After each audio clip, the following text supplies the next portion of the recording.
പലപ്പോഴും ഞാൻ ആലോചിക്കുന്ന ഒരു കാര്യം എന്താണെന്ന് വെച്ച് കഴിഞ്ഞാൽ, ഏതായാലും ഇവർ മരിക്കാൻ പോകുന്നുണ്ട്, എന്നാൽ പിന്നെ എന്ന് പറഞ്ഞു കഴിഞ്ഞാൽ അവനെയും കൂടി നാക്കിയിട്ട് മരിച്ചൂടെ എന്ന് ഞാൻ പലപ്പോഴും ആലോചിക്കാറുണ്ട്. ഒരു ക്രൂരത തന്നെയാണ് കേട്ടോ അതങ്ങനെ ആലോചിക്കുന്നത്.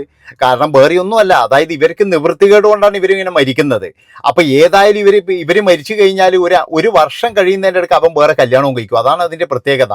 അതായത് അവനൊക്കെ പെണ്ണ് കൊടുക്കാനും അതുപോലെ തന്നെ കല്യാണം കഴിപ്പിക്കാനൊക്കെ ആൾക്കാരുണ്ട്, ഇഷ്ടം പോലെ ആൾക്കാരുണ്ട്. ഇതിനടുക്ക് ഒരുത്തൻ ഇതുപോലെ തന്നെ എന്ന് പറഞ്ഞു കഴിഞ്ഞാൽ ഓൻ ആദ്യത്തെ ഭാര്യ എന്ന് പറഞ്ഞു കഴിഞ്ഞാൽ ജീവൻ ഒടുക്കി.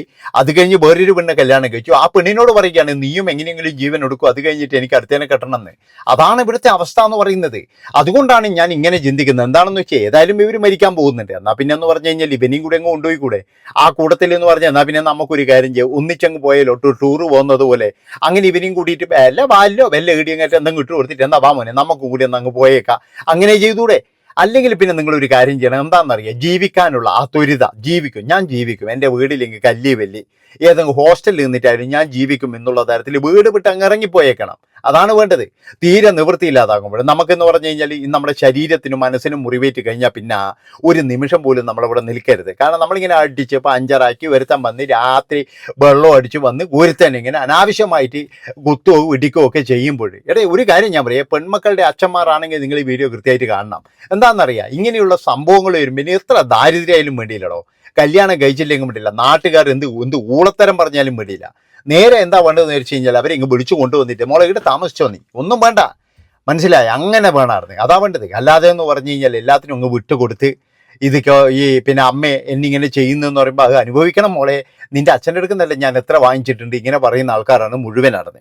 അപ്പോൾ സംഭവം നടന്നിരിക്കുന്നത് പിന്നെ വിഴിഞ്ഞത്താണ്. കോവളത്ത് ഒരു പ്രൈവറ്റ് പിന്നെ പണമിടപാട് സ്ഥാപനത്തിൽ ജോലി ചെയ്യുന്ന അഭിലാഷ് എന്ന് പറയുന്ന വ്യക്തി, അയാൾക്ക് ഇവിടെ നിന്നൊന്നും പെണ്ണ് കിട്ടാതുകൊണ്ടാണെന്ന് എനിക്ക് തോന്നുന്നത്. വിഴിഞ്ഞം സ്വദേശിയാണ്.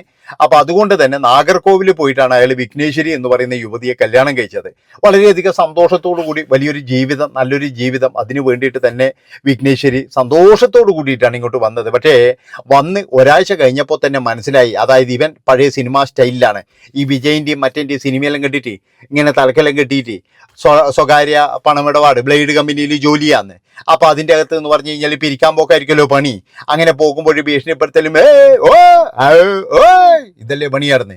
അപ്പോൾ ഈ പണിയും കൊണ്ടുപോയിട്ട് നേരാന്ന് പറഞ്ഞു കഴിഞ്ഞാൽ നല്ലോണം അടിക്കും. അത് കഴിഞ്ഞിട്ട് എന്ന് പറഞ്ഞാൽ എല്ലാം സിനിമയിൽ കാണുന്ന പോലെ തന്നെ ഉമ്മാരുടെ ജീവിതമല്ല സിനിമ പോലെയാണ്. ഈ പിന്നെന്താ പറയുക, ബ്ലേഡ് കമ്പനിയിൽ പണിയെടുക്കുന്ന ഉമ്മാരുടെയൊക്കെ വിചാരം എന്ന് പറഞ്ഞാൽ നമ്മൾ സിനിമയെല്ലാം കാണുന്നില്ല, അതേപോലെയുള്ള ബ്ലേഡാണ്. അതായത് ആരെങ്കിലും പിടിച്ച് 2 എണ്ണം കൊടുക്കുക, അത് കഴിഞ്ഞിട്ട് കേസ്, പിന്നെ കേസിൽ ഇറക്കാൻ വേണ്ടിയിട്ട് ഇവർക്ക് ഇങ്ങനെയുള്ള ഒരുപാട് പ്രശ്നങ്ങളുണ്ട്. അപ്പം അങ്ങനെ വിഘ്നേശ്വരിയെ വന്ന് പിന്നീട് അങ്ങ് ഉപദ്രവിക്കാൻ തുടങ്ങി. ആദ്യം വിഘ്നേശ്വരി ഞെട്ടിപ്പോയി. കാരണം എന്താണെന്ന് വെച്ചാൽ ആദ്യമൊക്കെ എന്ന് പറഞ്ഞാൽ അതായത് എന്തെങ്കിലും കാരണമുണ്ട്. പിന്നീട് എന്ന് പറഞ്ഞു കഴിഞ്ഞാൽ ഇയാൾക്ക് മദ്യപിച്ച് വന്നു കഴിഞ്ഞാൽ ആരെങ്കിലും തല്ലണം, അതിന് വേണ്ടിയിട്ടൊരു ഉപകരണം മാത്രമായി വിഘ്നേശ്വരി. അതായത് ഇന്നെന്ന് പറയുന്നത് മർദ്ദിക്കലിന് വേറെ ഒന്നുമില്ല. വിഘ്നേശ്വരി ഇതിനെതിരെ പരാതി ആരോടാ പറയുക ഭഗവാനെ?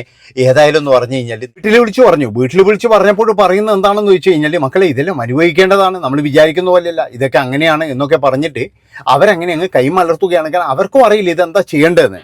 അതായത് എല്ലാവരും പറഞ്ഞിട്ടുണ്ടാവും, നിങ്ങൾ ശ്രദ്ധിക്കണേ, കേരളത്തിലേക്ക് ഒരു പണിയില്ലാതെ ഒരുത്തിന് ഇതേപോലെ പെണ്ണ് അവിടെ നിന്നൊന്നും കിട്ടായിട്ടാണ് ഇങ്ങോട്ട് വന്നത്. അതാണ് നിങ്ങൾ മനസ്സിലാക്കേണ്ടത്. ഈ സ്വകാര്യ പണമിടപാട്, ഈ ബ്ലേഡിനൊന്നും പോകുന്ന ടീമിനൊന്നും ഒരിക്കലും എന്ന് പറഞ്ഞു കഴിഞ്ഞാൽ നല്ല കുടുംബത്തിനൊന്നും പെണ്ണ് കൊടുക്കത്തില്ല എന്ന് വിചാരിച്ചിട്ട് വിഘ്നേശ്വരിൻ്റെ മോശമെന്നല്ല പറയുന്നുണ്ട്. അവർക്ക് അറിയില്ലല്ലോ, അതാണ് നിങ്ങൾ മനസ്സിലാക്കേണ്ടത്. ഇപ്പം നമ്മളെ നാട്ടിലില്ലേ കുറേ വെള്ളടിക്കാർ പോയിട്ട് കൊടകുന്ന് പോയിട്ട് കല്യാണം കഴിക്കുന്നത്, ആലോചിച്ച് നോക്കണം നിങ്ങൾ. അതാണ് സ്ഥിതി. ഇവിടെ നിന്നൊന്നും ആൾക്കാർ പെണ്ണ് കൊടുക്കത്തില്ല യുവമാർക്കൊന്നും. അപ്പോൾ അതുകൊണ്ട് കൊടകുന്ന് എവിടെന്നെങ്കിലും പോയിട്ട് പെണ്ണ് കെട്ടിക്കൊണ്ടുവരും, അങ്ങനെയാണേ.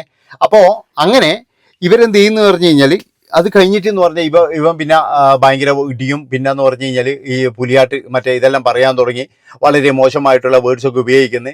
എന്ത് ചെയ്യണമെന്ന് ഈ കുട്ടിക്കും അറിയില്ല. ആകമാനം എന്ന് പറഞ്ഞു കഴിഞ്ഞാൽ ഒരു വല്ലാതെ പിടിച്ച അവസ്ഥ. അതിനിടയിൽ എന്ന് പറഞ്ഞു കഴിഞ്ഞാൽ ഒന്നാമത്തെ വിവാഹ വാർഷികം വരികയാണ്. ആ വിവാഹ വാർഷികമൊക്കെ എന്ന് പറഞ്ഞാൽ ഇവന് പിന്നെന്ന് പറഞ്ഞാൽ 2 അടിക്കണമല്ലോ. അതിന് വേണ്ടിയിട്ട് കുറച്ച് കൂട്ടുകാരെയൊക്കെ വിളിച്ചുകൊണ്ടിരുന്നു. അതിൽ നെയ്ച്ചോറും ഇറച്ചിയൊക്കെ ആക്കുന്നത്. പിന്നീട് എന്ന് പറഞ്ഞൊരു കേക്കൊക്കെ വാങ്ങിച്ചുകൊണ്ടിരുന്നു. ഇവൻ്റെ സ്നേഹപ്രകടനവും കാര്യങ്ങളൊക്കെ കണ്ടപ്പോഴേ ആ കൂടെ വന്ന ഗുണ്ടകളെല്ലാം വിചാരിച്ചിട്ടുണ്ട്, ഈശ്വര ഇവൻ എത്ര പാവാണ്, ഇവനാണ് ഒരു ഗുണ്ട എന്നാലോചിച്ച് ചിലപ്പോൾ അവർ പോലും കരഞ്ഞു പോയിട്ടുണ്ടാവും. അപ്പം അങ്ങനെ ഈ 2 ദിവസം മുമ്പാണ് ഈ ഒരു സംഭവം നടന്നത്. അതിനുശേഷമാണ് ഈ ഒരു പ്രശ്നം നടക്കുന്നത്. അത് കഴിഞ്ഞ് 2 ദിവസം കഴിഞ്ഞ പാടാണ് ഇവർ ഇപ്പോഴും മരിക്കുകയും ചെയ്തത്. അതായത് വിവാഹ വാർഷികം കഴിഞ്ഞിട്ട് ഒരു രാത്രി മാത്രമാണ് ഇവർ പിന്നീട് കൂടെ നിന്നത് എന്നുള്ളതാണ്. അങ്ങനെ മരിച്ചതിന് ശേഷം എന്ന് പറഞ്ഞു കഴിഞ്ഞാൽ ആ ഒരു പിന്നെ ഇൻക്വസ്റ്റും കാര്യങ്ങളൊക്കെ തയ്യാറാക്കുമ്പോൾ യുവതിയുടെ മേല് നിറയെ എന്ന് പറഞ്ഞു കഴിഞ്ഞാൽ ഞെട്ടിപ്പോകുന്ന തരത്തിലുള്ള പാടുകളാണ്. അതായത് ഒരു മനുഷ്യന്മാർക്ക് പോലും സഹിക്കത്തില്ല. ഇത്രയും വയസ്സ് വരെ വളർത്തി വലുതാക്കിയ അച്ഛനും അമ്മയും നിങ്ങളൊന്ന് ആലോചിച്ച് നോക്കണം. എത്രമാത്രം ക്രൂരതയുള്ളൊരു സംഭവമാണ്. 10-25 വയസ്സ് വരെ അവർ വളർത്തിയിട്ട് ഇവനെ പോലെയുള്ള ഒരു നശൂലത്തിന് കല്യാണം കഴിച്ചു കൊടുത്തു എന്നുള്ള ഒരു തെറ്റ് മാത്രമാണ് അവർ ചെയ്തത്. അല്ലാതെ വേറെ ഒന്നും അവർ ചെയ്തിട്ടില്ല. ആ ഒരൊറ്റ തെറ്റിന് അവർ കൊടുക്കേണ്ട വില എന്ന് പറഞ്ഞു കഴിഞ്ഞാൽ ഈ വിഘ്നേശ്വരി എന്ന് പറയുന്ന യുവതിയുടെ ജീവനാണ്. അപ്പം നമ്മളെല്ലാവരും ചോദിക്കുന്നതാണ്, എന്തുകൊണ്ടാണ് നിങ്ങൾ വിളിച്ചു കൊണ്ടുപോകാഞ്ഞത്? വിളിച്ചു കൊണ്ടുപോയിരുന്നുവെങ്കിൽ ഈ ഒരു ഗതി ഉണ്ടാകുമായിരുന്നു എന്ന് പലപ്പോഴും നമ്മൾ തന്നെ ചോദിക്കുന്നുണ്ട്. പക്ഷേ എല്ലാവർക്കും ഉണ്ട്. അതായത് ഞാൻ പറഞ്ഞല്ലോ, എല്ലാവർക്കും ഒരു ഭയമാണ്, ഇനി വന്നു കഴിഞ്ഞാൽ ഇവിടെ തന്നെ ആയി പോകുമോ, അല്ലെങ്കിൽ ഞങ്ങളുടെ കാലം കഴിഞ്ഞാൽ ഇനി അവൾക്ക് ആരുണ്ട്, ഇനിയിപ്പോൾ ഒരു പെൺകുട്ടിയാണ്, ഇനി എന്തൊക്കെ പ്രശ്നങ്ങൾ ഉണ്ടാകും എന്നുള്ള ഒരു ഭയം തന്നെയാണ്. അതുകൊണ്ടാണ് പ്രിയപ്പെട്ടവരെ ഞാൻ ഇപ്പോഴും പറയുന്നത്, എല്ലാ വീഡിയോയിലും പറയുന്നത്, നിങ്ങൾ ഒരു സ്വർണവും കൊടുക്കണ്ട, നിങ്ങളൊന്നും കൊടുക്കണ്ട, നിങ്ങൾ ഒരു മുറി, അതായത് ഒരു മുറിയും ഒരു അടുക്കളയും അത് മാത്രം മതി. അത് നിങ്ങളെ വീടിന് തൊട്ട് എവിടെയെങ്കിലും നിർമ്മിച്ചിട്ട് അത് അവർക്ക് അങ്ങ് എഴുതി കൊടുത്തേ, എൻ്റെ പൊന്നു മോളെ നീ എപ്പോൾ വേണമെങ്കിലും ഇവിടെ വന്ന് താമസിച്ചോ എന്നുള്ള തരത്തിൽ അവർ എഴുതി കൊടുത്തേ. പിന്നെ അവരെന്തോ ചെയ്തോട്ടെ. ഞാൻ പറഞ്ഞില്ല 5 പൈസ കൊടുക്കണ്ട. ചില ആൾക്കാർ പറയും ഇവിടെ ആകിയുള്ളത് എന്ന് പറഞ്ഞാൽ ഒരു 5 സെന്റ് സ്ഥലമാണ്, ഇതിൻ്റെ അകത്ത് ഏടിയാണ് ഒരു മുറി പണിയാ, ഒരു മുറി പണിത് ഒരു മുറി ഒരു അടുക്കളയും മതി, അവർക്ക് ആവശ്യത്തിനുള്ളത് അത് മതി. നമ്മളിപ്പോൾ തമിഴ്നാട്ടിലും അതുപോലെ തന്നെ കർണാടകയിലും അവിടെ ഇവിടെയൊക്കെ എന്ന് പറഞ്ഞാൽ ചെറിയ വീട്ടിൽ താമസിക്കുന്നില്ല ആൾക്കാർ, അതേപോലെ ജീവിച്ചോട്ടെ. അവർക്ക് ഇല്ലാതിരിക്കുമ്പോഴാണ് പ്രശ്നം. എന്തോ പ്രശ്നം ഉണ്ടെങ്കിൽ നീ ഇങ്ങോട്ട് പോകുന്നതെന്ന് ചില അച്ഛന്മാരും അമ്മമാരും പറയും. പക്ഷേ ഒരു ദിവസം പോലും നിൽക്കാൻ പറ്റൂല. കാരണം എന്താണെന്ന് വെച്ച് കഴിഞ്ഞാൽ അവിടെ എന്ന് പറഞ്ഞു കഴിഞ്ഞാൽ നാത്തൂനുണ്ടാകും, അതുപോലെ തന്നെ എൻ്റെ പങ്കളിയുടെ വന്നു നിന്നോട് ഞാൻ പോകുന്നു എന്ന് പറയുന്ന ആൾക്കാരുണ്ടാവും. അങ്ങനെ പലതരത്തിലെന്ന് പറഞ്ഞു കഴിഞ്ഞാൽ പെണ്ണുങ്ങൾ തന്നെയാണ് പെണ്ണുങ്ങളെ ശത്രു.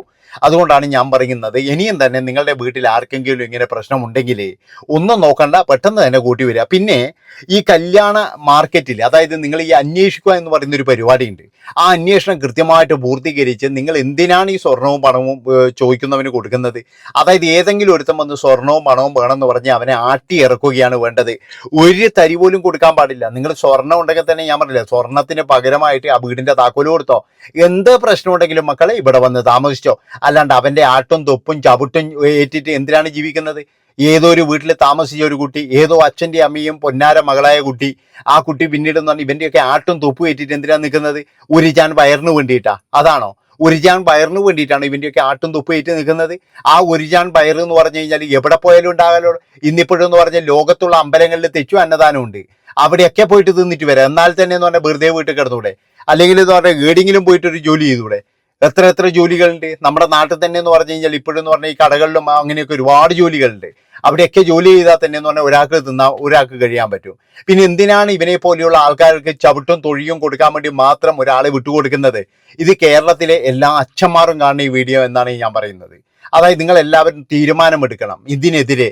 നിങ്ങൾ ഇന്ന് മുതൽ പല ആൾക്കാരെ എനിക്കറിയാം, അതായത് എന്താ പറയേണ്ടത്, ഇതുപോലെ ചവിട്ടും കുത്തും മാത്രം ശിക്ഷ കൊടുക്കുന്ന ഒരുപാട് എണ്ണമുണ്ട്. ഇവന്മാർക്കൊക്കെ വേറെ ഒരു ജോലിയില്ലെന്ന് ഞാൻ പലപ്പോഴും ചിന്തിച്ചിട്ടുണ്ട്. അത്രമാത്രം ക്രൂരമായിട്ടാണ് ഇവരൊക്കെ പെരുമാറുന്നത് എന്നുള്ളതാണ്. എന്തൊരവസ്ഥ നിങ്ങളൊന്ന് ആലോചിച്ച് നോക്ക്. എത്രമാത്രം ക്രൂരതയാണ് ഇവരൊക്കെ ചെയ്യുന്നത്. അപ്പം ഇങ്ങനെ പല തരത്തിലെന്ന് പറഞ്ഞു കഴിഞ്ഞാൽ ഉപദ്രവിക്കുന്ന ഒരുപാട് ആൾക്കാർ നമ്മുടെ ഇടയിലുണ്ട്. അവന്മാരെ സൂക്ഷിക്കുക. സൂക്ഷിച്ചതിന് ശേഷം മാത്രം നിങ്ങൾ അവർക്ക് പെണ്ണ് കെട്ടിച്ചു കൊടുക്കുക എന്ന് മാത്രമേ എനിക്ക് പറയാനുള്ളൂ. നന്ദി, നമസ്കാരം.